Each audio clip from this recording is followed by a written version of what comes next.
Good morning for anyone who is in North America. Good evening to everyone in United States, sorry, India. So, reestablishing the tradition of Vada and not Vada, because I got some lot of funny messages, people saying, okay, is this about Vada? No, it's not about the Vada. So, if that's what was your expectation, then you joined the wrong one.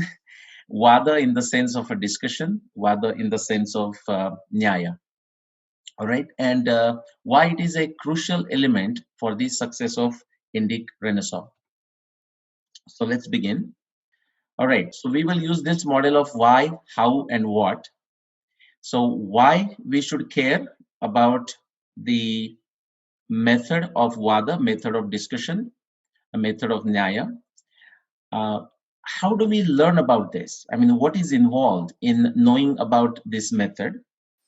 And what is refers to what is the outcome, or how do we know that we have become expert in this method, or expertise into the true sense of what the Vada is, and what are some of the outcomes that we should see in the results, and what are some of the outcomes that we should see in ourselves. So let's begin with the why. At a very high level, it's always about, in the Indian tradition, it's always about Brahmadnyan, and it's always about Atmadnyan. You want to know who you are. You also want to know what is this whole thing, what's the reality out there. So in that sense, it's the Brahmadnyan. In that sense, it's the Atmadnyan. But you cannot leave this at a very high level like this. When you are studying a specific aspect of Indian tradition, or any tradition for that matter, philosophy and whatnot, the focus is very specific. So for today, what is going to be our focus? So the list, I have made it as a why. For example, if our focus is to inquire to know the truth, we would call it a Vadartha. I'm going to introduce few new words, and you may remember or you may forget those. If you are trying to use this method to innovate, do the innovation, improvisation, it will be called Anveshiki. Or if you're trying to analyze the problem, data analysis, drawing different inferences, drawing insights, it will be called Anveshiki. Then identify the causal connections. For example, the word that is used in the Darshana is Karya Karana Bhav, like why something is happening. So one thing is to know what is happening. The second thing is to know why it is happening. And then if we get into, say, uncovering the error, identifying the errors, minimizing the error, then different words will be used. For example, the word might be used Tarka Vidya or Nyaya Shastra. And there is another word that is used for exposing, using the same knowledge, but applied to a specific issue of exposing fraud, exposing sophism. It's called Fakika Shastra, Fakika Vidyan. Okay. Now I'm going to summarize this in three bullets.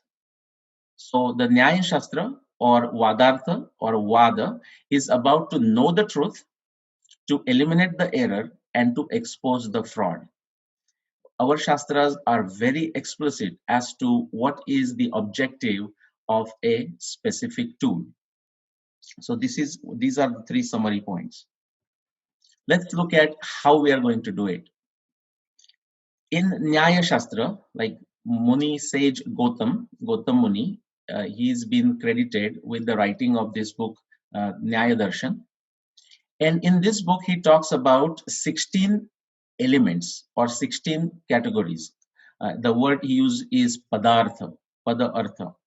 So the knowledge of these 16 elements, these 16 categories, is a basic prerequisite if you want to attain expertise, felicity in this particular Shastra.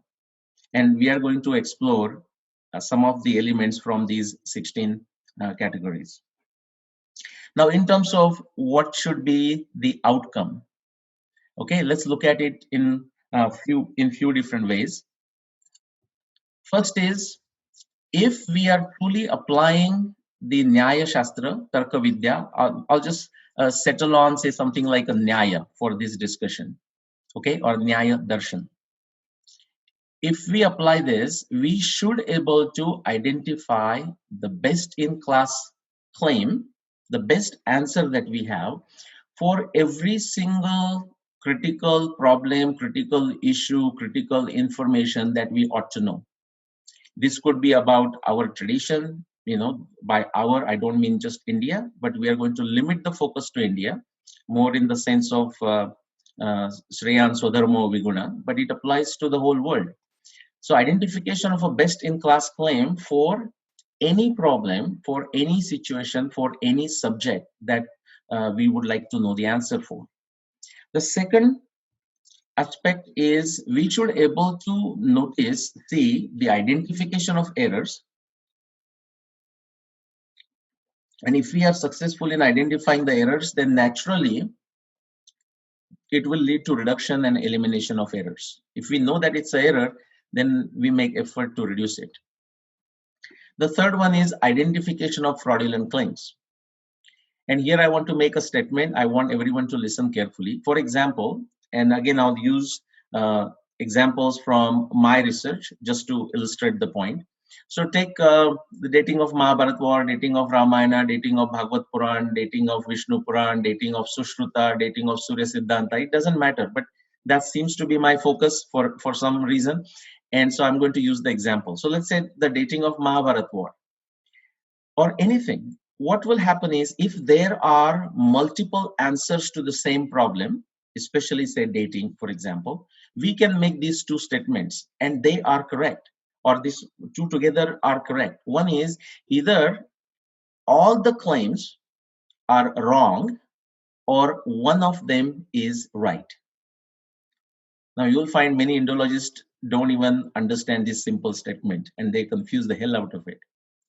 Either all the claims are wrong, okay, that's a possibility, very likely possibility, or if those claims are all distinct claims, then only one of them could be correct. They all cannot be correct. Assuming that we are looking at a specific historical event as one unique historical event. Please keep that in mind, okay? So, which means the other claims are either erroneous claims. Now, what's the difference between erroneous versus fraudulent claims? So, erroneous, error to err is human, so we all are prone to it. And so that's not a surprise. In fact, we should cherish our errors, especially when we recognize it. But the something that's erroneous turns into fraudulent when it's done deliberately. When there is a deliberate attempt to hide the errors, deliberate attempts to create a straw man, and we're going to talk about the straw man as we talk about the 16 categories. Okay. Now, something else we should expect. Now, this is for very specific claims, But what about we as a society? What about we as a Dharma civilization? If this knowledge is truly prevalent in a decent number of people, among decent number of people truly understand its importance, people truly do invest in learning about the Nyaya, then what you will see is that the prevalence of these Nyaya principle, by this I mean these 16 principles, among the researchers, definitely among researchers of this civilization, and actually that's not enough. You'll also see the prevalence of this understanding, the comprehension of these categories, the Nyaya principle, among a significant portion of our population. Now, by significant, I don't have a very high expectations. In fact, it's not even required. Even if I would say 1%, and that's not a small number in a Indian population of say what 130, whatever that number is, it's a huge number. But if we have a 1% of people who have a decent idea about this, then we can say that yes, this society has a good understanding of Nyaya. Higher the number, better it is, but at least 1%, and we are nowhere close to that. All right, the other last point is a consistency. And what I mean by that, again, as we go through the presentation, I'll refer to it. But what can happen is this. For example, I may be consistent in solving a certain problem. I may apply these principles of Nyaya in a decent fashion. But then I move on to some other problem, and I may miss this suddenly for many reasons, and Nyaya Darshana discusses it. We may not have a time to discuss why the error is introduced, why the dosha comes into being. Okay, it gives beautiful definitions, and we won't have a time to discuss all the definitions. Again, my objective is that this encourages many of you to start studying this subject on your own. Okay, so this 45 minutes, 1 hour is not going to enlighten you on everything. But one of the aspects is that consistency, which is to say, I may apply these principles in an appropriate fashion in solving one problem, but suddenly I get to another problem and I just totally forget about them, as if I forget about them. And you will find this phenomenon among our researchers. Okay, so I'll refer to that. Now, what I'm going to do is I'm going to combine the how and a what. Okay, how, what is the process, and what is the outcome, or some illustrations. And the reason I'm going to do this is because once I describe the element, if I wait too long before I give an illustration, you may forget the context. So in most cases, I will describe the element of Nyaya Darshana and give a quick illustration. And then we will also do a combined study or combined example, right? To look at multiple aspects of this Nyaya Darshana. All right, so we start with the 16 categories of Nyaya. Praman, which means valid means of knowledge. Prameya is a hypothesis. And Nyaya Darshana provides wonderful definitions for each of these. I'm not going to go through all of them. We'll discuss some. Now you see two different colors on the screen. What it says is the first 10 are essentially the right way of doing things. And what you see through 11 through 16 is basically tells you, and Nyaya Darshana discusses this in elaborate detail, but it tells you what not to do. Now, this is for a person who is applying it, who is employing these techniques. But person who is observing or person who is evaluating somebody's claim, which means all of us, we should also know this because that is only how we will notice when someone is committing an error. Okay, so what you see 11 through 16 is where I will spend a bit more time, and that's where we'll look at the examples too. If the chat window was open, and for some reason today we don't have a chat window open, and that's perfectly fine. I was going to ask every one of you to actually respond to two questions. My first question was going to be, what is Drishtanta? And then I was going to say how this is useful, or what is it used for. Since we don't have this ability, I'll just mention it here. Nyaya Darshana gives a beautiful definition for Drishtanta. It says Laukika, Drishtanta is what? Allegory, metaphor, simile, and so on. And it says Laukika Parikshakanam Yasmin Arthe Buddhi Samyam Sadrishtanta. I have not seen a better definition of the allegory anywhere else. The Indian approach is very practical, very pragmatic. Everywhere they want to see, why am I studying this? What's the use of this? So Laukika Parikshakanam Yasmin Arthe Buddhi Samyam Sadrishtanta means that particular example, that allegory, simile, whatever that you use, which allows ordinary people and an expert to bring everyone on the same page. So they may not understand, the ordinary people may not understand the technical detail, but they understand the sense of what is happening. And a metaphor or a simile used to achieve that purpose is a Drishtanta. Okay, so let's go to the next one. All right, so we saw the Prameya. Now here is very, very, very interesting situation. This is what I observed in last 10 years, actually last 30 years, but especially last 10 years since the time I published my first book. When I look at other people's claims, what I find is when I ask them, Prameya is what? What is their hypothesis? The way they made the claim. What is their theory? It's not a Siddhanta yet, it's not established, but what is it that they're proposing? And if I take Mahabharata war, not even a single existing Mahabharata researcher willing to or dare to state the statement of their Prameya, statement of their theory. And that surprised me. And then I found the answer. One of the reason how do you get to a certain hypothesis is because you are trying to solve a problem not solved by other people. When that happens, you know, you try to you propose a theory which may solve that problem, then you naturally have a theory. But what if you don't start solving some problem because there is a problem, but some one day you just get up and he says, so many people are working on the dating of Mahabharata. It seems to be a popular subject. Maybe I should do something. And then you start doing some jugad, then you won't necessarily have a statement of a theory. Anyways, I'm not going to spend much time on this, other than just remember this, that there is a evidence there that we need. There is a objective testing that's required, and you do the triangulation to bring to come to an inference. And to do this, we need a theory, and to do this, we need some background knowledge. It's your theory that decides what kind of evidence you will look at, what kind of background knowledge you will require. So I'm just going to give you a quick example. It's Albert Einstein's quote. It says, "It is the theory that describes what we can observe." So somebody is like quoting some evidence, and if it doesn't make sense to you, or even if it makes sense, it's a perfectly critical, important thing for you to ask any researcher, he or she, what is your theory or what is the statement of your theory? Because then it helps you understand the evidence that they're discussing, how they're testing it, and so on. I'm just going to show you a quick example. What I showed you on the previous page, those 5 critical points of the logic of scientific method. So theory, it has to be generic, it has to be universal. Evidence, it has to be the relevant evidence in the context of a theory. That's why you need the theory. Objective testability is how you test it. The way I claim is how you should able to follow the method and able to see it. The bringing it together, the unification has to be logical.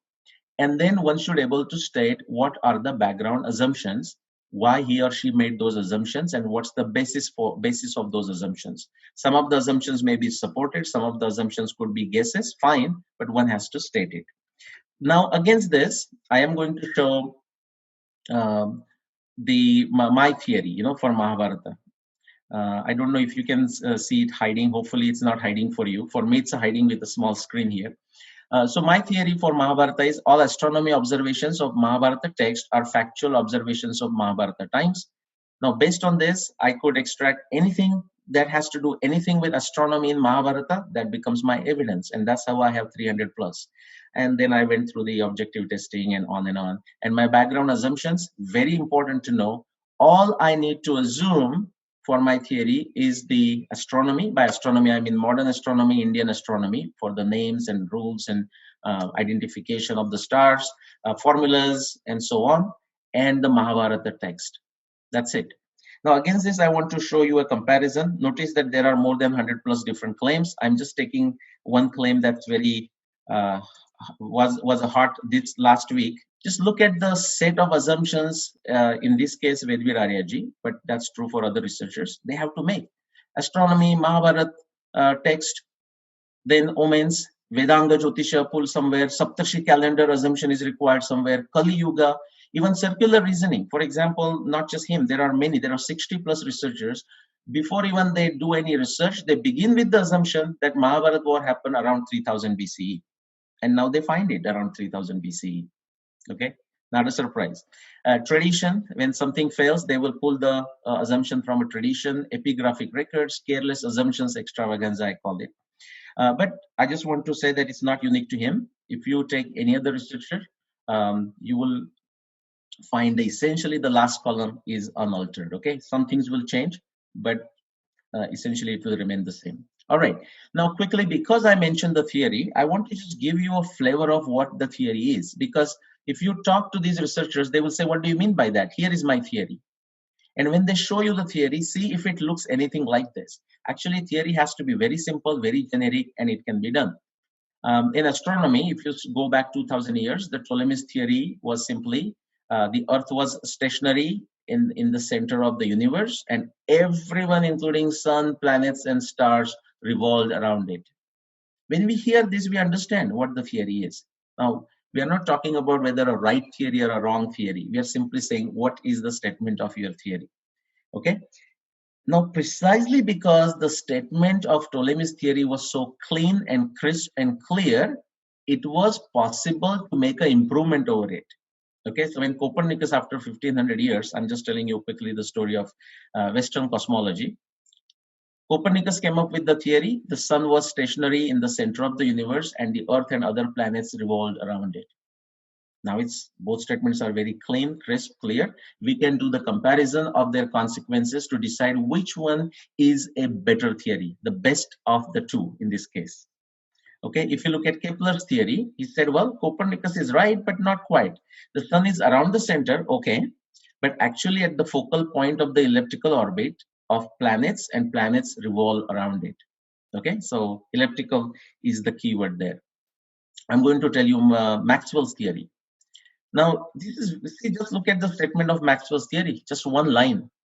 In fact, a number of you may know this, but there is no Einstein without Maxwell. Okay, it is the Maxwell's theory that led to what Einstein did. Okay, so what does Maxwell's theory says? Electromagnetic radiation consists of electromagnetic waves. Okay, I don't want to spend too much time, otherwise this is at my heart. I feel very fascinated about this history. So I'll move on. My theory of Mahabharata, I just read it, so I'll skip through that. Einstein's theory of general relativity. You will find if you get into the equations, there are not just vectors, but there are tensors, and it gets very complex mathematics and whatnot. But if you want to understand his theory, it's not complicated at all. It says massive, this is general relativity, massive objects cause a distortion in space-time. That's it. Massive objects cause a distortion in space-time, and which is felt as a gravity. Okay, Planck's quantum theory, the energy of radiation absorbed or emitted is directly proportional to the frequency of radiation. I mean, these are all revolutionary theories, guys. Okay, and they can be simply summarized in one sentence. That's the beauty of it. And again, my theory for Ramayana, essentially, you just replace the word Mahabharata with Ramayana and Valmiki Ramayana, and you got the theory. We can go on. Okay, let's get back to some of the elements of Nyaya Darshana. Samshay. Now, this is the Samshaya of a Buddhi, and it's a very much required. In fact, a Tamasi person, a Tamasic fellow, does not have any Samshaya. Does not have any Samshaya about somebody else, something that they read. They don't have a Samshaya about their own claims. No, they feel cocksure, cocksure about whatever the claim they either read or they find themselves.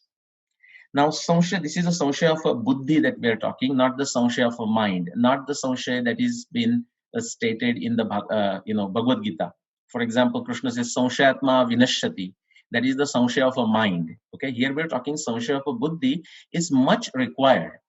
Just like Vada is very much required. For example, Krishna in Bhagavad Gita refers to Vada Pravadata Aham. Okay, the discussion that Vada of intelligent people discussing a certain subject to discern and try to reach the truth, he says, I am among them.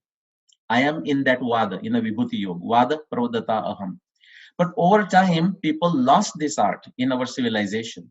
And so, people, our great people struggled with it, struggled with the usage of Vada. For example, Shankaracharya had to say, Vada Parityajyatam, as much as possible, it should be avoided. And then if you read Narad Bhakti Sutra, it says Vada Navalambya. Don't make use of a Vada. Okay. All right. Quickly look at the Samshay. Now, Nyaya Darshana gets into nitty-gritty details. For example, the cartoon that I have here, the lady gave a good speech. Everyone is giving a standing applause, and she's thinking inside, they hated me. Now, that's in conflict with what actually she's seeing. Now, this could be the Samshay of a mind, or whatever. But let's look at the Samshay, different types of Samshay. One is the common properties. For example, because there is no sufficient light, you may see something, a vertical structure, and you may not be sure whether it's a man or a post, The similarity between the two is the tallness, that may lead to a confusion if the light is not sufficient. The non-common properties, you hear a sound and you may not know whether the sound is due to a car, a thunder, animal, machine. You said that happens to us all the time. You hear some screeching sound and you say, what happened? Okay, what is it? Did someone fall? Whatever it is. And so I'll skip this examples because we'll get to that. Conflicting testimony. Okay, now what do we do if if a same reference gives you conflicting testimony? Just as an example, I want to state this: the Valmiki Ramayana that we have today, if you read very carefully, what you're going to come across is two sets of observation, two sets of evidence. One set of evidence will lead you to the conclusion, to the inference that, for example, Ram and Sita, they more or less they were of the same age. We don't know exact age of Sita, but Rama's we definitely know. And when they left for a Vanvas, Ram was about 17 or 18 years old. That is the one set of evidence from Valmiki Ramayana would lead you to that conclusion. Now, in the same Valmiki Ramayana, there are few other equal number of references, which leads you to the conclusion that, by mistake, I typed 26, I meant 25 there, that Ram was about 25 years old and Sita was 18 years old when they left for Vanvas. They both exist in the same text. But if you use these principles of Nyaya Darshana, the logic of scientific method, you can actually go and find out that indeed the evidence for Rama being equal to 17, 18 years old and Sita more or less of the same age is validated by multiple evidence from Valmiki Ramayana.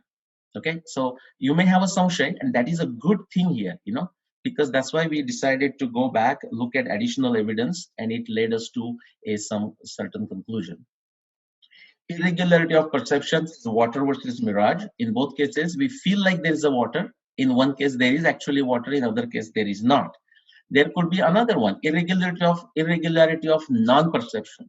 For example, you may look at a carrot or a potato or something like this in your hand, or you look at it and a dry land, and you may feel that there is no water in both places. But in case of a carrot, there is a water. It's just not visible. So it's not perceptive. That's a non-perception. So we have to ask the question, under what circumstances a theory claim would be falsified? Okay, so that's devil's advocate, being a devil's advocate. It's a good thing. It's a desired thing. And the second one, what are the benefits of critiquing a specific claim or solving a specific problem? And those of you who attended my last lecture last week, I referred to the words saprayojana and sandigdha. Anytime you ask a question, anytime you want to solve a problem, it has to have a purpose. If you solve the problem, it's going to do something great. Otherwise, why bother solving the problem? Okay. Katha. Now, this is not katha in the sense of Satyanarayan Katha. The word katha is used for a discussion, a very serious discussion. Okay, and there are three different kinds. The first is a vada, that we're saying to ascertain the truth. This you can do individually, just alone. Like I did my research for most part, just one man show. So you can do this and you can question yourself. That doesn't make sense. You're not waiting for someone else to tell you. Now, this is the kind of vad that is desired, not just an individual. You can do with like-minded people, or even people who are not like-minded. If they understand this principle and if they understand that this is why we are doing it, it can be fun. I'll tell you a quick anecdote. Like my wife Ashwini and me, we go for a walk. Like we have a standard route, like 4 miles or so, and we get into these all kinds of interesting discussion, related to Indology and whatnot. And the discussion gets so heated up that the dogs on both sides, they start barking, and they almost recognize us. They recognize us from a distance. Also, with some of my co-researchers, I'll just mention because a number of you may know that name, like Mrs. Bhatti, Rupa Bhatti. And what you'll find is what people don't know. In fact, many people will think as if we work together, we don't critique each other. That's not true. Actually, we critique each other like none of you would imagine. Because when we're not each other as a person, I'm talking about our claims, about what we are proposing. And we do that through Facebook chat. We do that through Facebook call and emails and whatnot. It's extremely heated up discussions, but we nowhere lose the purpose. What is the objective? Objective is to ascertain the truth. It's not so much about who is right, who is wrong. The other kind of discussion or a katha that happens, Not desired, but it happens most of the time. Most of the time in the public domain, whatever you see will fall into either this or number three, jalpa. Okay, the only objective there seems to be aims at gaining victory. And so what happens? Anything goes, anything is admissible. Fallacies, quibble, futilities. Okay, so for example, whatever way you can twist logic to your benefit, one may do it. So here, if you look at the cartoon there, it says, okay, it's 99 to 1, so we win, right? Or if you understand what the Mexican standoff is, these two people, trying to control their areas for whatever the bad activities they do. And the mediator is sitting there and she says, so you both agree that this town isn't big enough for the two of you. Well, I think that shows we are making progress here. That's not a progress, as you know. Or fertility. For example, this is a picture of dinosaurs, whatever that 65 million years ago, a meteor is coming to hit the earth. And they're saying, I have one guy is saying, I have half a mind to protest. Well, your protest doesn't count, but you might still do it. That's a futility, a futile argument that doesn't help. It wastes time, okay, but people will make it. The third kind of katha is vitanda. It aims at finding mere faults. There is no constructive purpose behind it. It is just to show how somebody is wrong. That's it. Okay, there is no idea of achieving the truth. Again, Nyaya Darshana gives a very beautiful definition for vitanda. It is swa pratipaksha sthapana hino vitanda. Swapratipaksh sthapana hino vitanda. Many people will come to me, and I'm sure come to other researchers, and they say, well, I'm not expert in this, but let me tell you what's wrong with your claim, or let me tell you what is faulty, what is the error in your claim. And that's all welcome. The problem is, unless the person has worked on this to solve the problem, the person doesn't understand the challenges of it. By definition, any scientific theory is incomplete. That's by definition, because science, the approach of science is a reductionist approach. Okay, so once you start actually solving a problem, you start appreciating what others have done. So swapratipaksha sthapana vitanda means unless you have your alternate position, alternate solution to that problem. But if you are just raising objections to somebody else's interpretation or somebody else's solution or a claim, whatever it is, you are doing vitanda. Okay, so these are the things to avoid, so to say. Then let's look at another of the 16 elements. It's called hetva bhas. Hetu and bhas or abhas. The lack of objective, you can say, fallacies. Fallacy is a good way to understand it. Fallacies of reason. Again, sort of like anything goes here. Nyaya Darshana, if you can look at the cartoon for a second, he says graph A is verified by graph B is verified by graph C is verified by graph A. So you see, it's all verified. And there is no congruence, there is nothing there really, but the person feels like, hey, I explained it. And you will see the examples of that everywhere in public domain when researchers are discussing their findings, especially in the Indology sphere. Nyaya Darshana discusses different types of fallacies, like as a broad categories. For example, it says savyabhichar, okay, erratic, multiple outcomes. And I'm going to go a bit fast through this, and we can take this in a question answer. Viruddha, contrary to what is to be established. Okay, so Arundhati Vasishtha observation, which shows that Arundhati can be seen ahead of Vasishtha only until 4500 BCE. But then I have a person who claims 3067 BCE. He says, and therefore, the Mahabharata war can only happen after 4500 BCE. Exactly opposite of what the Arundhati Vasishtha observation is demanding. Okay, so that's a Viruddha type of fallacy. Prakaran Sama, circular reasoning. I mentioned, like some people will just say, for example, this is from Professor Achar's claim for 3067. Somewhere he writes, if you go back 20 years in one of his papers, of course I have those papers, he says, we know that equinox was at Jeshta, which means around 3000 BCE. And then he will say, well, 3067, it was also at Jeshta. Well, what is the problem with this? The Mahabharata nowhere says that the equinox was at Jeshta. That is your assumption. Okay, and now you proved your assumption with a year that you came up with. That's a circular reasoning. Or very, very funny and interesting. In one place he says, Mahabharata says Jupiter is at Rohini. But we know that Jupiter is near Revati. So this is not correct. Now, what is not correct? Well, Mahabharata is saying it is at Rohini or it is afflicting Rohini. But he's saying Jupiter is near Revati. Well, Jupiter is near Revati for his claim. So if you would have truly understood, then the claim is wrong. Okay, but people may miss that point, and this is a fallacy. Sadhya Sama, unproved interpolations by Maithili historians. If I get time, I'll come to that. Kalatit is a mixed time. We are going to see a lot of examples of this. Quickly, Chalam. Okay, it's the opposition offered by an assumption of opposite meaning. I mean, it can be done deliberately, or it can be simply done because the person is not intelligent enough. Okay, so Vakshala. So, for example, Nava Kambala, Kambala like a blanket. So somebody uses the word Nava Kambala in a sense of a new blanket, but somebody may by mistake because or deliberately just to irritate that person might say, oh, so you mean 9 blankets. Okay, the date versus date in a sense of date of a boy and a girl versus date as a fruit, and a confusion. Samanya Chala, the Brahman is a learned boy, whereas a young Brahmin boy may not be learned, but somebody will say he's a Brahmin, how come he's not learned? This is a chalam, I mean, taking deliberately not taking the right meaning. And then there is a upachar shalam. You may like this.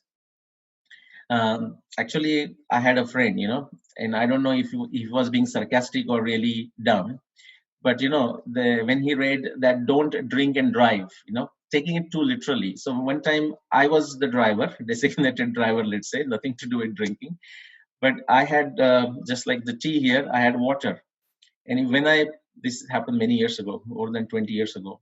When I picked up the bottle to drink, he said, "Nah, hey, you can't drink and drive." Okay, so that's taking it too literally.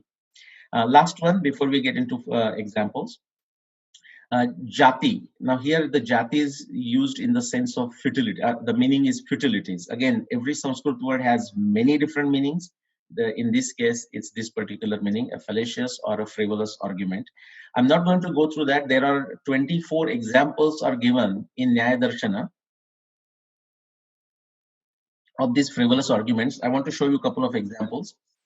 So, and in this one, there are two fallacies here, two frivolous arguments made using the same example. So, the left side that you see is how I have used it. For example, AV observation is useful in dating the Mahabharat war. Next line, because it is an astronomy observation, like 300 other astronomy observations. And what's the common theme? Like, what's the thing that glues these three sentences logically together? Because the astronomy observations are objectively testable, or usually they tend to be objectively testable.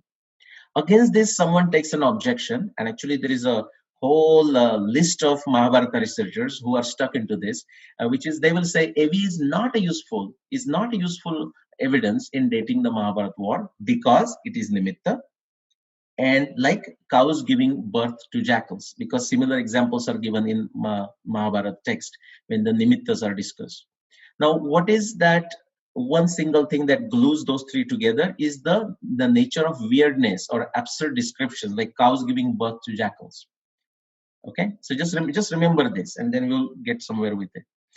This can be also used. This is the same fallacy, actually two fallacies here. One is called Sadharmya Sama, another is a Prakran Sama, which means a person created a controversy. But if you, what is the goal? The goal is to use the evidence to solve the problem. You did not solve the problem. You created an additional controversy. Well, that's fine, but that is not accepted by Nyaya Darshana, because if you interpret in a different fashion, Nyaya Darshana has no problem. But then you should tell how that different interpretation leads to the conclusion. If you cannot do that, if you cannot show how cow can give a birth to the jackals, and in that similar fashion as a nimitta, if you cannot explain Arundhati Vasishta, and if it cannot lead you to a specific claim for the year of Mahabharata war, you are basically being frivolous and fallacious. Arthatpatti, people can make assumptions, to reduce it. So my left side remains the same.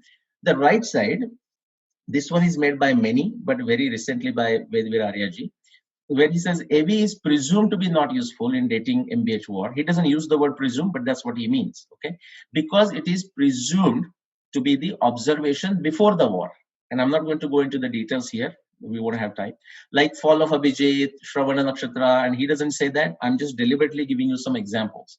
In Mahabharata text, there are some other instances which are not related to the Mahabharata time, and he's putting the Arundhati Vasishtha into that kind of category.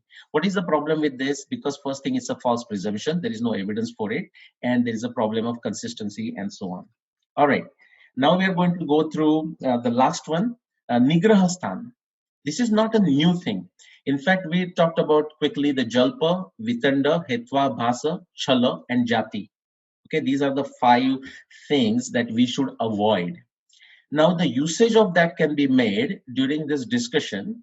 And what Nyaya Darshana says is very important. It says, if one misunderstands, if one doesn't make the right argument, okay, this could be deliberate, or this could be because of someone's poor intellect, doesn't matter, okay, or one does not understand at all. Okay, these are the 2 possibilities. Nigrasthanam nama parajaya prapti. Now, this comes from Charaka Samhita, by the way, and also the Nyaya Darshana says the same thing, which means if somebody uses this, other person points out, and still this person does not correct, does not accept, does not remove it, that person, whether he or she accepts it or not, they are defeated. Now, why is this important? It is important for researchers to understand, but it is also important for common people to understand, because otherwise they may attend a debate, they may listen to a discussion between 2 researchers and still kind of like, well, they both look very good, you know. That's why we need a knowledge of Nyaya Darshana. In fact, Nyaya Darshana says it is the duty of the audience members and moderator to rebuke one worthy of a rebuke, and they are equally guilty, they are held equally guilty as the debate participant committing this act, meaning the usage of Jalpa, Vitanda, Hitva, Bhasa, Chala, and Jati, or some additional stuff.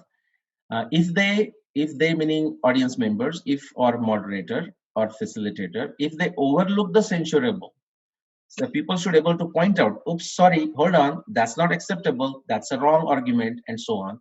Or if they censure the non-censurable, when someone making a correct argument, but they say that's not acceptable, that is also needs to be rebuked. Okay, so not only the participant or a person with a claim is being judged, but even the audience, even the judges, and even the facilitators and moderators. Okay, we'll quickly look at 4 examples and we will get to question and answer. I'm going to take examples from 4 different researchers. Let's begin with Vedvir Aryaji. For example, referring to the Ramayana chronology, he objected to the translation of other Ramayana researchers. Why I say other Ramayana researchers? He objected to me, but there are many other Ramayana researchers who use the same translation of a Aranya reference. We don't have to go into the reference right now. I have used this translation of other Ramayana researchers to arrive at a time interval of between 11,500 and 17,500. That is what this reference gives me. Okay, if this reference is true as given in Valmiki Ramayana, then Valmiki Ramayana, at least the latest event of it, you can say, that happened between 11,500 and 17,500. And now here is how our discussion went. Now, Vedvir Aryaji proposed his own translation, okay, and where he claimed that this particular verse actually refers to lunar month of Magha. And I'm saying his evidence is zilch. There is no evidence, no matter how much you jump, whatever gymnastics you play, it cannot go to Magha. Now, he used a commentary of another researcher, Govindaraja. Many of you might have heard this name. That refers to lunar month of Pausha. Okay, but Vedvir Aryaji thinks it supports his Magha. It doesn't, but let it be as it is. Many other commentators have speculated the time based on this verse from anywhere from lunar month of Margashirsha to Pausha. Okay, many of these commentaries are in Sanskrit, and I have all the references, of course. Okay, Margashirsha to Pausha. Now comes the interesting part. Now, what does this mean? Okay, so for a minute, let's not get into whose translation is right. Forget my translation. So therefore, let's say the 11,500 BC is not correct. But what about the translation that Vedvir Aryaji himself is claiming? Okay, even that leads to a time interval of any time from now until 3000 BCE. Okay, so that's when the Ramayana would have happened based on their interpretation or Vedvirarya's interpretation. But his date is not 3000 BC. His date is 5600 BC. Okay, so what is the problem here? So he's claiming around 5600 BC. Thus, Vedvir Aryaji will not accept the conclusion of his own presumption-based interpretation. This is an inconsistency. Now, when questioned, I said, will you accept your interpretation and where it is leading you to for a Ramayana? And so that time I heard a silence. There was no response to that particular thing. And he will only respond if any inconsistency is pointed out and that he's not obsessed with winning an argument. So which means what, it went on the tangent. Now, this is not about taking the opportunity to show the open fight. Actually, the fight should be open. The point I want to lead is this discussion points to many, many different places, different occasions of Nigrasthana. Okay, Nigrasthana is the occasion for a rebuke, occasion to point the defeat of that particular individual. Okay, there are 22 or so that Nyaya discusses, and then he also says, the Nyaya says, hey, any other fallacies, any other futility also is counted as a Nigrasthana. So hurting the proposition, I'm just using the reference number from Nyaya renouncing the proposition, shifting the topic, maintaining silence, exhibited ignorance of other people's translations. Besides me, in fact, I did not translate these words. There are many well-known Sanskrit Pandit who have translated it the way I used it to arrive at 11,500 BC, 17,500 BC, and evaded response by going on a tangent. Let's go to the next one. Here I'm going to use example, let's see, Professor Achar. Very, very interesting. You don't need to understand, that's another point I'm making. You don't need to always understand the technical detail. If you have a basic understanding of Nyaya Darshana, you may be able to evaluate the argument at a face value. Not always, but most of the time. Professor Achar claimed a specific reference from Mahabharata, Udyog 81.7, and then said that that particular verse reference leads to a time interval of 3200 BC through 1800 BCE. Okay, now his claim 3067 BCE, which is claim of Raghavan, falls into it. My claim obviously does not fall into it, right? So the implication is that mine is wrong. Okay, now let's look at this. Udyog 81.7 leads to the time of early Hemanta for Krishna's peace mission. Now, an ordinary person will not see any conflict with this, and that's understandable. But a researcher must understand, ought to understand. In this case, fortunately, Professor Achar did understand. So, he came back and he said that he has not claimed Hemanta season as the timing of Krishna's peace mission. Now, do you see the inconsistency? He's not claiming Hemanta season, but Mahabharata is claiming that 81.7 is claiming that. Then what I did is, funny enough, I showed actually that Achar's own translation in his book indeed shows the timing for 81.7 as that of early Hemanta season. And I sent an email to him saying, now, this is your translation. Here you are claiming something. Here you are saying this. What is your response to that? He said he doesn't want to respond to me. I have emails stating that. It is then interesting that Professor Achar continues to claim, he claims that I do not translate it correctly.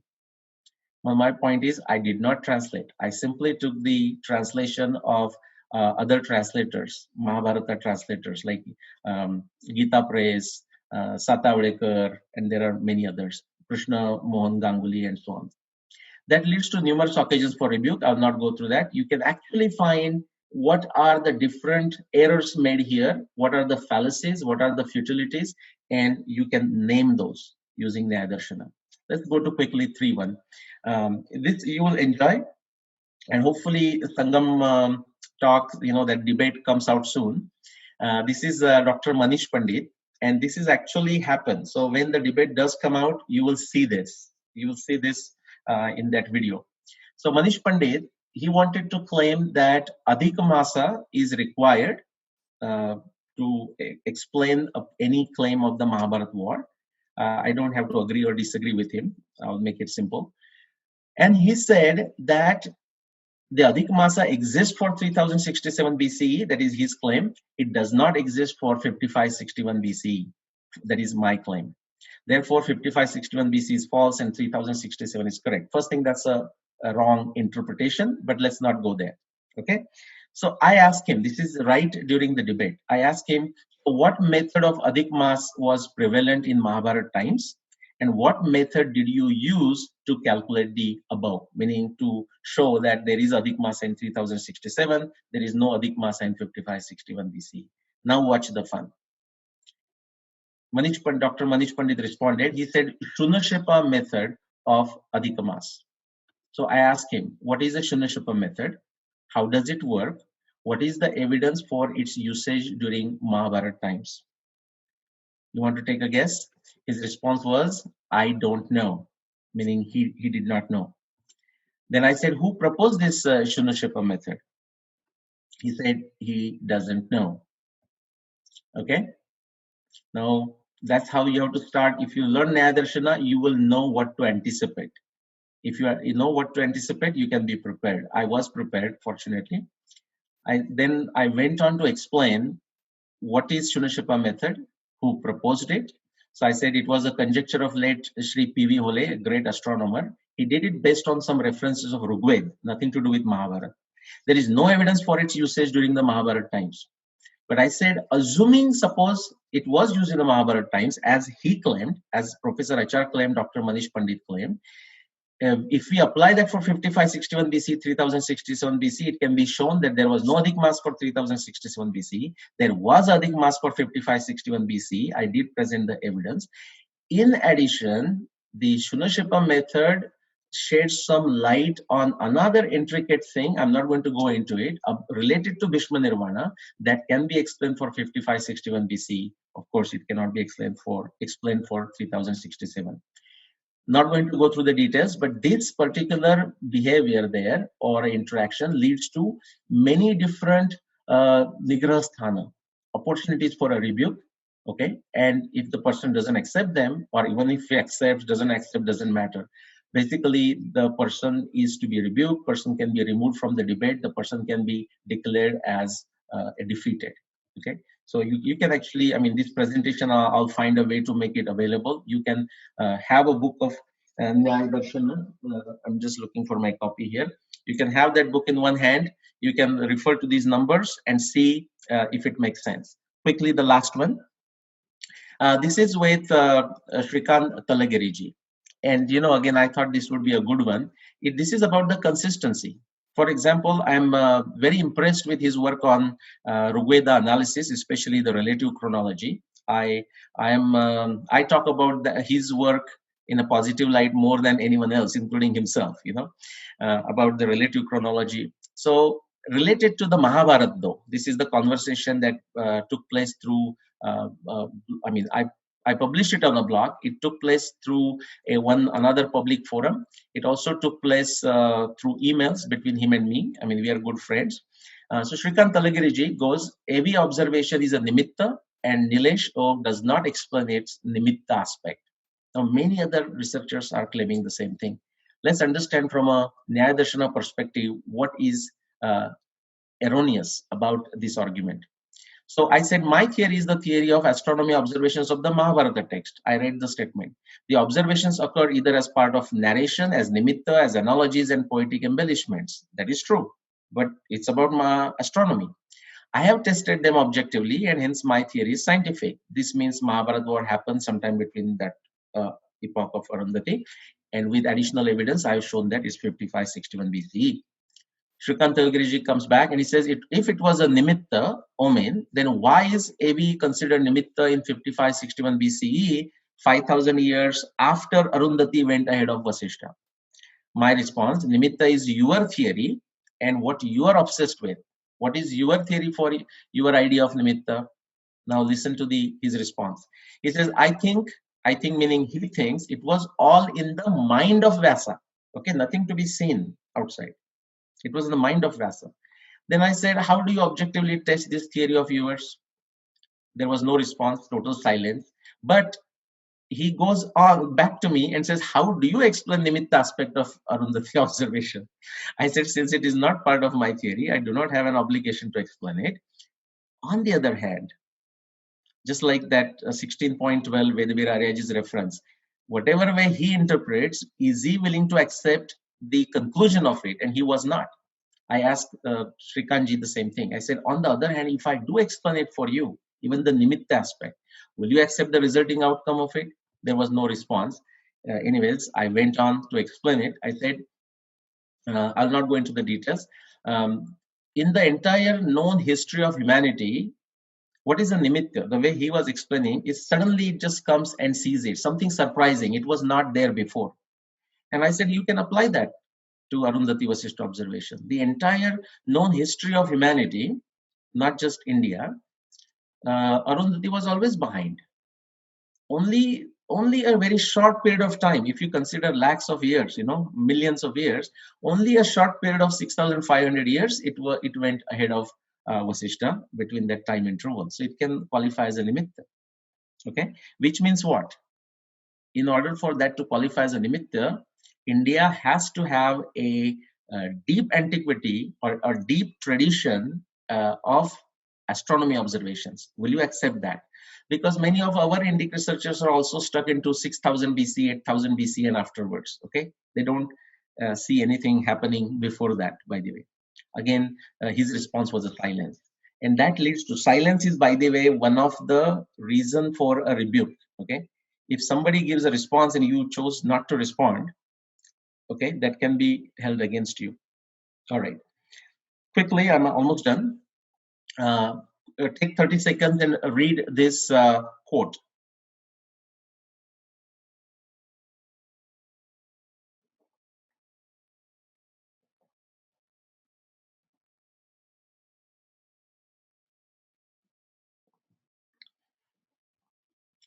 Okay, in the field of thought, you have more often to refute the theories of those nearer to you than those more remote.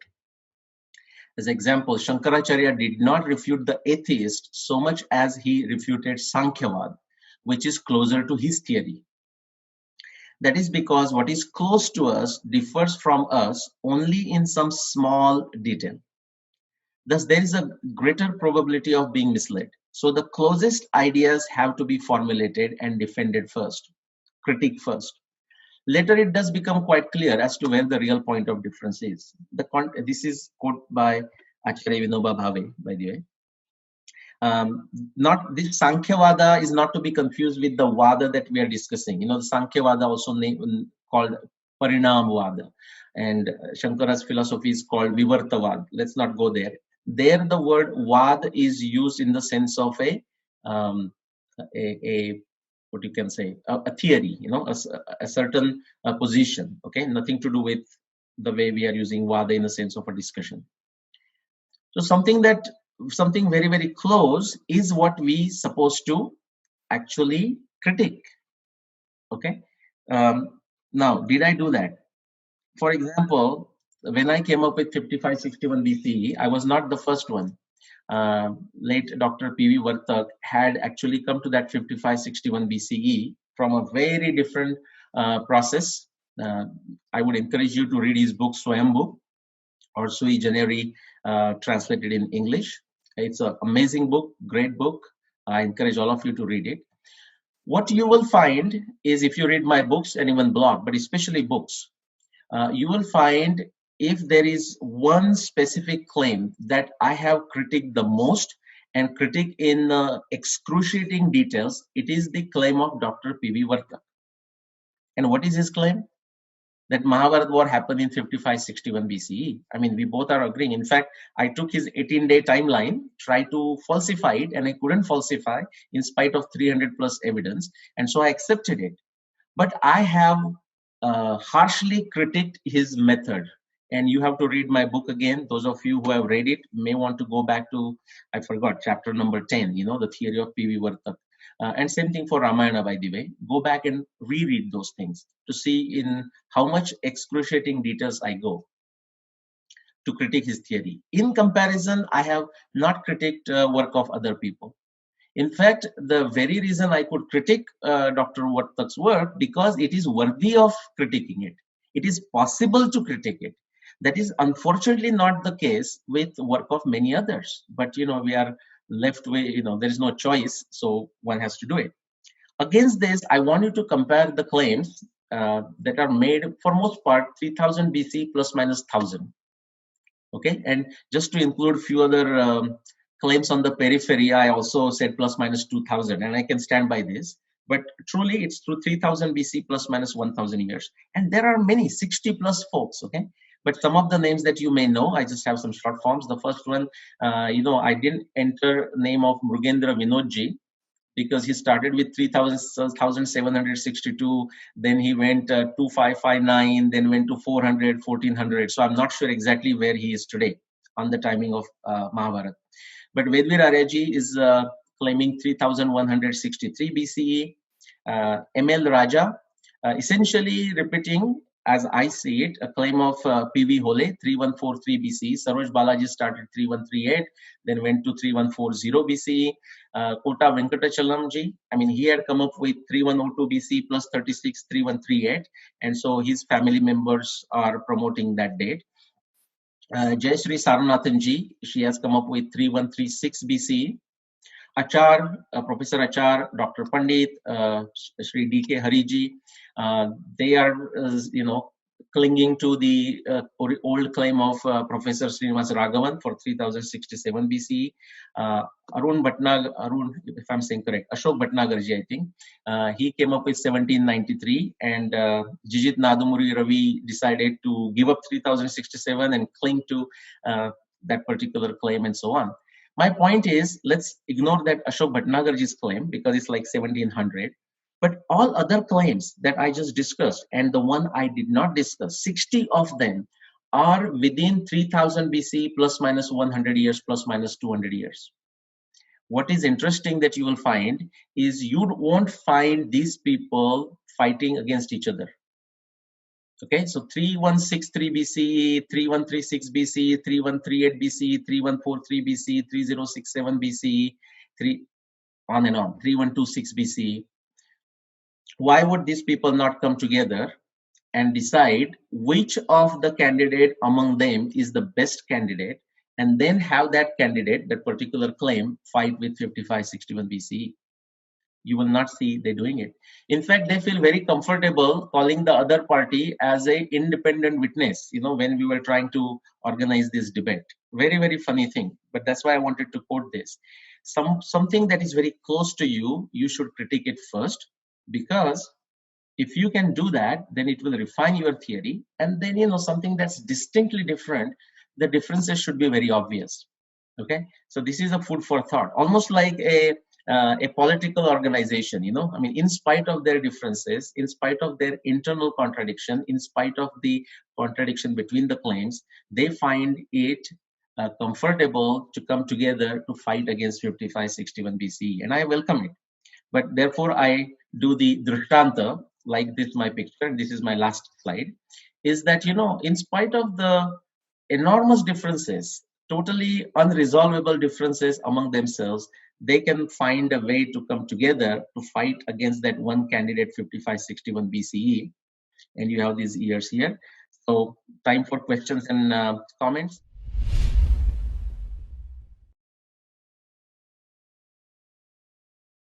Hi Nilesh ji, this is Vaibhav from Mumbai. So my question is for Nilesh ji about this Nyaya Darshana.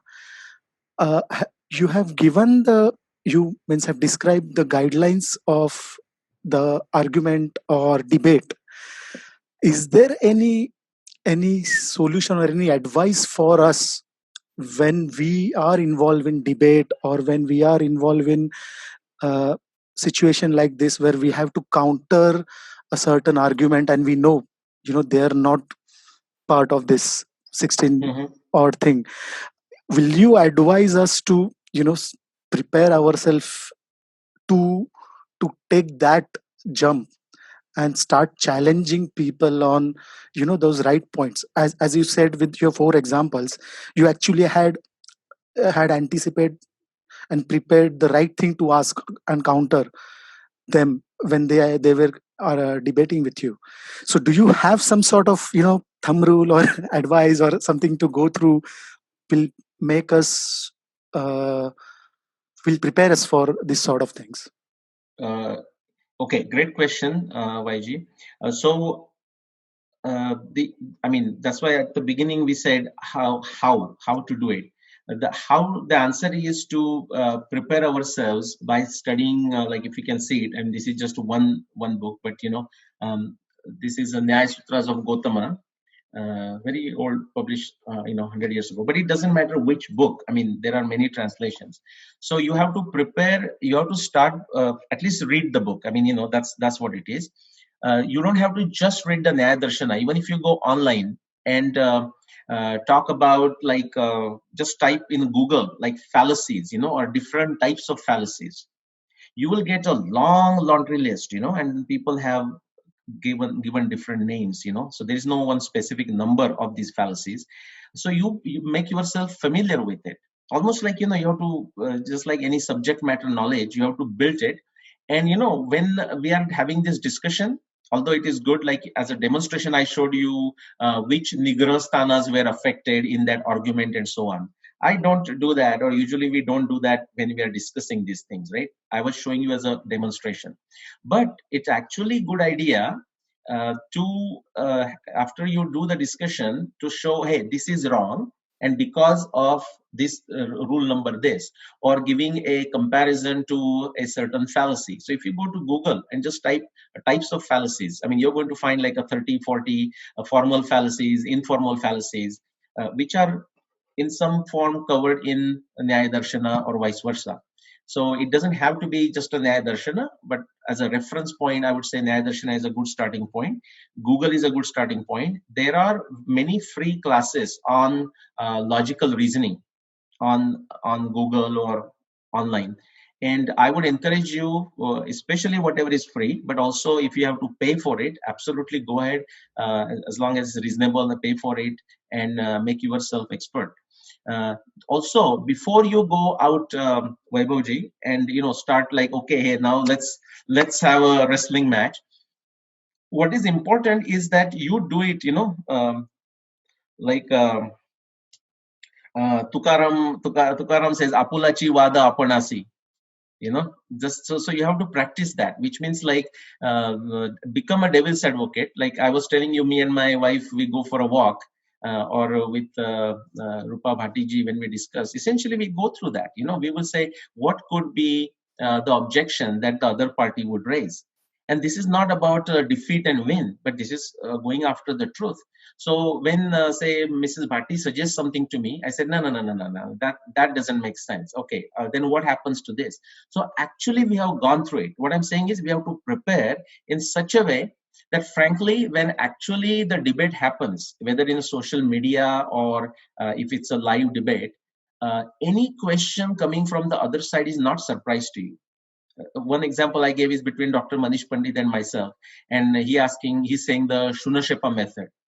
Now, if I was not prepared, right on the spot, there was no chance I could actually do the Shunashepa, using Shunashepa method, the Adhika Masa calculations for 3067, 55, 61 BCE.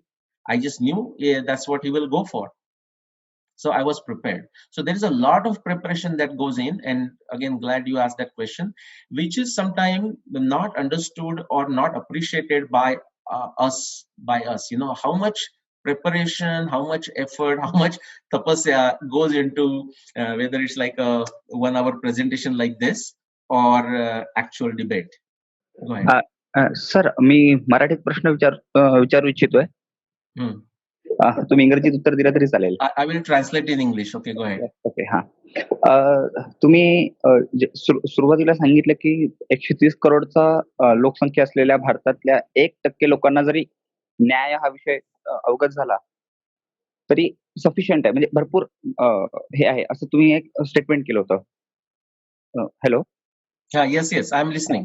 हा, तर मला एक तक्रार होती असं म्हणू शकतो, किंवा एक प्रश्न होता की अनेकदा हे जे नवीन ज्ञान ज्याच्यात रिसर्च होत आहेत, अभ्यास होत आहेत, अनेकदा हे सामान्य लोकांना कळू शकत नाही. त्याची कारण आहे की एक तर इंग्लिशमध्ये असतं पहिलं, दुसरं भाषा थोडी कॉम्प्लिकेटेड असते, म्हणजे अगदी त्याचा अनुवाद जरी झाला तरी त्या अनुवादित भाषा जी आहे ती सुद्धा थोडीफार कॉम्प्लिकेटेड असते. अर्थात Right. Get to the question. I'll just ask the question. I understand where you're going. Yes yes तर माझं असं विचारणं तुम्हाला आहे की सामान्य लोकांना कळेल अशा भाषेत हे सगळं आपलं जे ज्ञान आहे हे मांडण्यासाठी कुठली स्ट्रॅटेजी किंवा असा काही विचार आहे का आपला? Huh. Okay, great question. So quickly, I will translate for everyone else. So in my presentation, I mentioned that even if like 1% of our folks can be reasonably conversant with the Nyaya Shastra, that would be great. Now, 1% would be what, say 1 crore or something. That's actually a huge number. Honestly, I would say we don't need 1 crore, we don't need possibly 1 lakh. I mean, it's really a very small percentage of numbers that we need, and even that's a challenge. But his question was, so is this, the challenge seems to be the language of Nyaya Darshana, language of different fields. Is there a way to simplify it? That is Amarji's question. My quick response is, you can simplify to an extent. And who can do that? For example, I just, those people who are writing in popular magazines, those who are in journalism, can take on this task, to the best of their abilities, to make it understandable to common man. Having said that, there is only a limit to what extent you can simplify this, which means there is a need for a tapasya. Okay, now everyone doesn't need to jump into this. So there is a need for a tapasya. Some things cannot be simplified beyond certain limit. And you know what? Every common man doesn't need to understand all of this. I mean, it's good if they understand it, but are they willing to take the effort required to do it? And I don't know the answer to that. People can have their own challenges, but the bottom line, the real number that we need is not even 1%. Very, very small number, but we are not there. And people who fall into that small group, meaning those who are desiring, they would need to put some effort. You cannot, there is just saying simplify me to my level. No, that's not how, unfortunately, the things would work. Okay. So Amarji, that is my answer. Namaste, Nileshji. It's always a pleasure listening to you and reading your books. My question is regarding one of the most commonly heard retorts for your theories, which is the Aihole inscription, that most people claim that is the contemporary historical document, which is not like a conjecture. So, from the view of Nyaya Shastra, where would you classify this sort of an argument? Okay, the great question. So the question is, and that is used as an argument, say, against mine. So Aihole inscription, it's not just a conjecture; it's actually a evidence, And where does that fit in? And how do I respond to that? For example, right now, there in our times, there are, say, I'm picking a number. There are, say, 30 living individuals who have 30 different claims for the Mahabharata war. And let's say those 30 people have written books. And 1,000 years from now, I hope we don't have to still keep this issue hanging, and hopefully we quickly come to the conclusion. But suppose it doesn't happen. So 1,000 years from today, these people, the researchers of that time, they end up getting these evidences, these 30 different books, or they just find one of the 30 books. And that book happens to state, say, the year is 3067 or 3138. That particular evidence, that somebody finding a book written in 2020 but found in 3020, and somebody finding an inscription at a temple like Aihole inscription, there is no difference whatsoever in terms of the evidence. So the inscription simply tells you the assumption, whatever calculations they did of that time, someone in that time, the Aihole time when the inscription was made, and they came up with that particular number, assuming they're talking about the Mahabharata and assuming they're talking about the Mahabharata war. Let's assume that that is the case. Even then, it is a assumption of the people who lived 1500 years ago, whatever the timing of that Aihole inscription. And then that line says it is the year is 31, whatever it is. For example, I'm in Atlanta and we build a temple here, and let's say the people here respect me, and so they put a inscription there saying this temple was built 7,581 years after the Mahabharat war. And the evidence survives after 1,000 years, the fact that it was built in 2020. And also the inscription says it was built 7,581 years after the Mahabharat war. So then all somebody has to do is go from 2020 backwards, and it will take you to 5561 BCE. All that inscription did is it simply conveyed my claim to future generation. Okay, nothing more than that.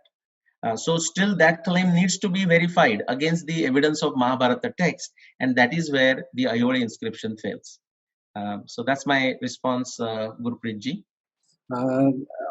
न्यायशास्त्र हे एकमेव शास्त्र असं आहे का की जे ज्याचा आधार घेऊन भारतात वाद केले गेले किंवा शंकराचार्यांनी सुद्धा जे काही वाद घातले ते न्यायशास्त्राच्या आधारावरच घातले का युक्लिडियन आणि नॉन युक्लिडियन जॉमेट्रीचे जसे पॉस्ट्युलेट्स वेगळे होते त्यानुसार वेगळी शास्त्र तयार झाली तशी काही वेगळी शास्त्रांचा पण आधार घेतला गेला का? Okay, great question. So the question is, in debating these things, for example, like Shankaracharya and Mandan Mishra or others, were they just using Nyaya Shastra, or did they make use of other Shastra? Of course, we have 6 darshanas, but also any other Shastra, like say Euclid's geometry. The response to that is, if you look at, say, just let's limit it to 6 Nyaya Darshan, 6 darshanas, not Nyaya Darshana, for a minute. See, against these darshanas are fighting against each other, or it appears like as if they are fighting. In one sense, they may be seen as a fighting. In another sense, they look different because of the emphasis. For example, if it's a person is sick and needs to be cured, okay, the medical also we call it is as a Ayurveda Shastra. Okay, there is a certain method that needs to be applied. On the other hand, if you're trying to figure out when the eclipse is going to happen or a conjunction is going to happen, again, it's astronomy, Jyotish Shastra, but the method is different than what you call the medical science method. So there are differences like this. So Vaisheshika is like a physics, chemistry, Nyaya Darshana is a tarka. So the logic aspect comes from Nyaya Darshana. But then if you want to look at the language, it will come from the Purva Mimamsa. If you want to look at how you go into samadhi, how you do the contemplation, thinking, it will come from the Yoga Shastra. Sankhya will give you a different classification structure, and so on and on. So no, to answer your question, it's not just a Nyaya Darshana, but Nyaya Darshana will always be there, just like any other darshanas would be there as and when required. In any discussion. So since in the discussion it is all about the arguments, therefore Nyaya is there in the background, not the whole thing, but as a one essential, non-negotiable Shastra in any discussion because of it. But there are other Shastras and we have to pull in whatever is relevant for the discussion. So for example, in astronomy, you have to pull astronomy. That has nothing to do with the Nyaya, but you have to pull astronomy. If you're talking the astronomy in Mahabharata, then we have to pull the Mahabharata text and Mahabharata commentaries and so on. Namaste, Nilesh. Yeah, go ahead. What is the basic difference between theory and assumption? Because when we see the statement, both look similar. So how to identify which is the theory part and which is our assumption? Okay, not a huge difference. The theory is a very specific assumption to solve a specific problem. The assumptions are goes into the agama, meaning the background knowledge. Just an illustration might help. So, for example, for Mahabharata dating, my theory is all astronomy observations of Mahabharata text are astronomy observations of Mahabharata times. Why did I say that? Because Arundhati Vasishta, in our times, Vasishta is walking ahead of Arundhati. If you go back 1,000 years, it's the same thing. 2,000 years, same thing. So I'm saying 3,000 years, same thing. 4,000 years, same thing. 5,000 years, same thing. And you know, most of the claims, when I started this research, most of the claims for Mahabharata years are in last 5,000 years. So I said, no claim in last 5,000 years can explain Arundhati Vasishta observation. Okay, but if it can do, so I said, well, if it has to do, it has to be a visual observation. Now I could have been wrong on that, but that was my assumption for the explanation of Arundhati Vasishta. I call that as a theory. Now, what is the difference between assumptions? Now, to test that theory, I am making certain assumptions. What are those assumptions? That the Mahabharata text is there.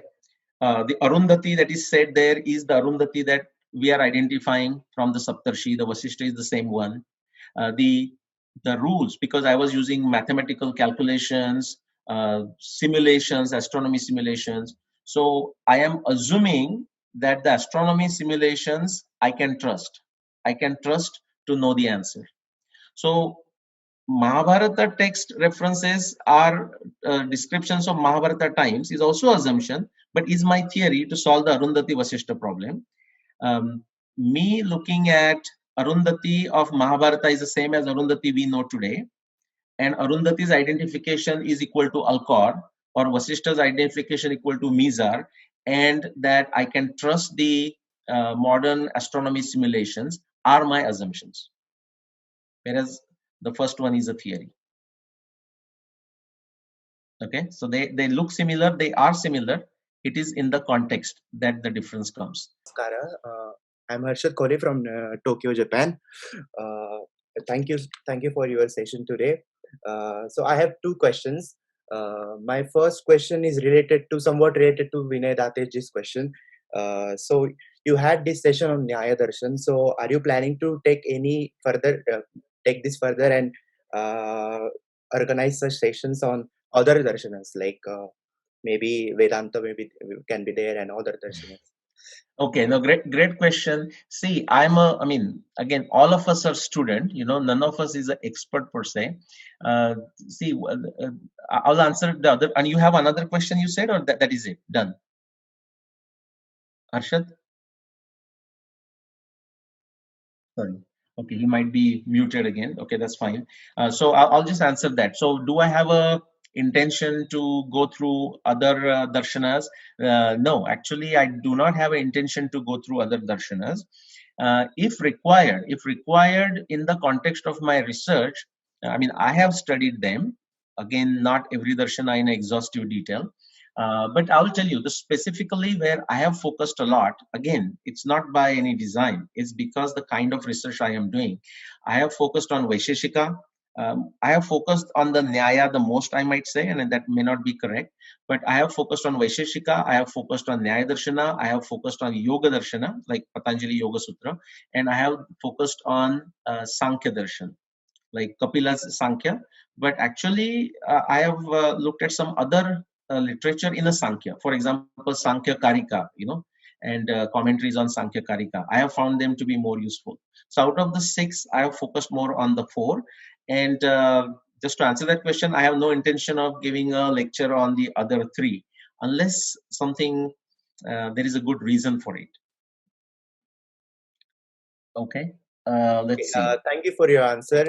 And another question is, it's more general question, I think. I usually talk about your sessions and your research with my friend circle, and most of the times I use references which are always in Sanskrit, and whenever I start talking about Sanskrit and ancient Indian culture, most of the people, they have this mindset that, okay, this is all religious, and we are not, like, somehow they are quite reluctant about that. It's all religious. Yeah. We don't need to work on this because like this has nothing to do with science. But as we can see in this, if we take the example of Nyaya Darshan, is very they're very methodical in doing establishing the theories. So yes. Do you have any suggestion how we can change this mindset? Okay, I have suggestions. I don't know if that will change the mindset.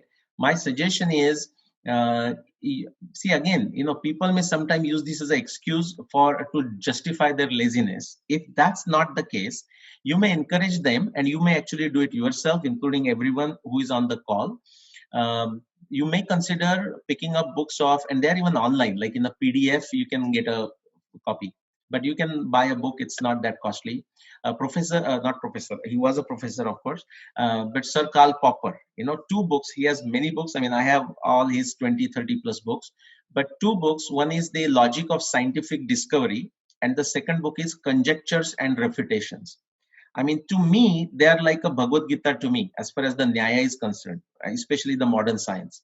And the reason I'm suggesting that is for a specific problem that you ask, which is like they think, hey, this Nyaya has or Sanskrit has nothing to do with the science. What I will tell you, I assert, and I consider Karl Popper as one of my guru. I read those books every day, practically every day. Fascinating. I mean, one lifetime is not enough, just like for our literature. In spite of that, I will tell you the wisdom that is there in, say, Sankhya Karika or Yoga Darshan or Nyaya Sutras related to modern science and the methodology of modern science. In spite of the fact that Sir Karl Popper is seen as the best, not by everybody, there are people of dull intellect, but many people absolutely accept him as the best philosopher of science. I would say even his thought process many times does not reach the intricate details and the finesse of Nyaya Shastra or Sankhya Karika or Patanjali Yoga Sutra. So this yeah, I just watched your Nyaya Shastra. I just find it very like similar to the debate always between the pseudoscience and the science. Like how we differentiate between a pseudoscience and science is that we use the mathematics in science. The pseudoscience do not have the mathematics in it, and because we Indians have a rich history of rich lineage of mathematics in our culture embedded into it. So how close is the actual mathematics to Nyaya Shastra or Nyaya Darshan? Okay. So if I understand, you are saying that a difference between science and pseudoscience, the science tend to use math and the pseudoscience doesn't use math. I would say no, I do not agree with that at all. The pseudoscience can use a lot of math too. A science can use a lot of math. The demarcation between science and pseudoscience is not whether somebody uses math or not. I would encourage you to read Nyaya Sutras, but also the books that I just suggested, like Sir Karl Popper's, the falsification and corroboration and degree of corroboration, degree of falsification, some very fascinating stuff. Okay, so if you start with the logic of scientific discovery, that would be a good book. In fact, the myths, like Sir Karl Popper's quote is, the science begins with myths. And it begins by criticism of the myths. So myths form the basis for many of the scientific ideas that we have, and myths forms the basis for scientific revolutions. And the myths by themselves may not have any maths in it. So it's not true that the demarcation is whether somebody uses some math or not. I could have used the examples. I don't want to use the examples where the math is not the reason. Usually math has become a language of science in our times, and so it's very, very powerful. But I would say no, let's not use that as a distinction. It is not correct. It is not true. The distinction, I will not elaborate. I will say, please, everyone who is truly interested in knowing the distinction between science and pseudoscience, I would encourage you to read two books of Sir Karl Popper, The Logic of Scientific Discovery and Conjectures and Refutations.